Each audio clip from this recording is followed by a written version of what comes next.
demonstrably, the white race took the world over. They came out of the Caucasus Mountains and this area of the world in two basic ways. Go one way first, by land.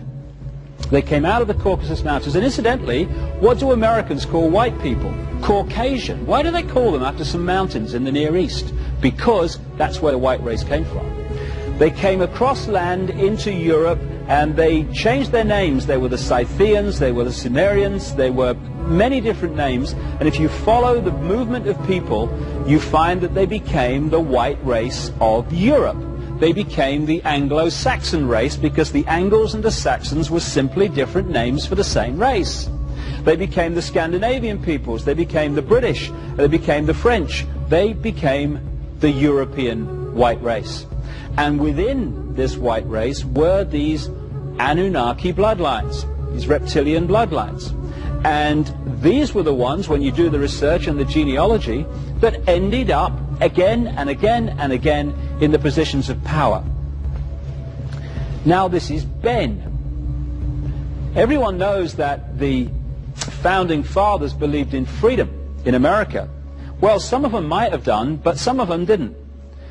Because what happened in 1776 and afterwards, when America to this day believed it was becoming an independent nation and free, what happened was that overt control of the Americas through the colonies was replaced by covert control.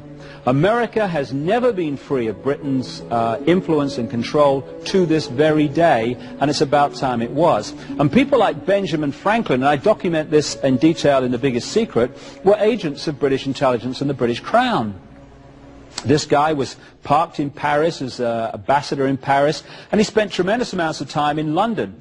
More than that, I said earlier that one of the common themes of these bloodlines through history is blood drinking, satanic ceremonies, etc., etc., human sacrifice. That's what this guy was into.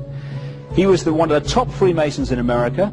He was a member of key Freemasonic lodges in France, which created the French Revolution, like the Nine Sisters Lodge, and he was a member of a really elite secret society and satanic human sacrificing, blood drinking operation in Britain called the Hellfire Club, run by a British government minister called Sir Francis Dashwood, and who built underground chambers in his estate at Wickham, north of London, to do the sacrificing and stuff. That may sound amazing, but just a little while ago in the British newspapers, this story broke. Again, while Benjamin Franklin was fighting for freedom for the American colonies, he parked his bum in London. And he lived in a place called 36 Craven Street near Trafalgar Square. Well, they've just been renovating that to turn it into a Benjamin Franklin museum, and bingo, they found 10 bodies underneath the floor, 6 of them children, and they've dated them to the time Benjamin Franklin lived there. They've said, oh, he must have been into body snatching. When you link it to his other activities, I think there's probably another explanation. Thomas Jefferson, again, one of the aristocratic bloodlines from Europe, and a guy who was a member of the Rosicrucian secret society and other esoteric secret societies that carried this knowledge. He just didn't tell anyone else about it. He also owned 200 slaves, Thomas Jefferson, while writing that every man is created equal. Slight contradiction there, I feel. Maybe we're all equal unless you've got a black face. And so when you look at the presidents from the very start, this is George Washington. Again, another of the aristocratic bloodlines from Europe that became presidents of the United States. When I'm talking about these same bloodlines taking over Europe and then through the British Empire taking over America and other countries, I'm not kidding. When you do the genealogical research, you find some remarkable statistics. Since George Washington became president in 1789, and including him, every single American presidential election has been won by the candidate with the most British and European royal genes. And that comes from Burke's Peerage, the Bible of aristocratic genealogy on the planet, based in Britain. We've had, at the time that I'm speaking these words, 42 American presidents.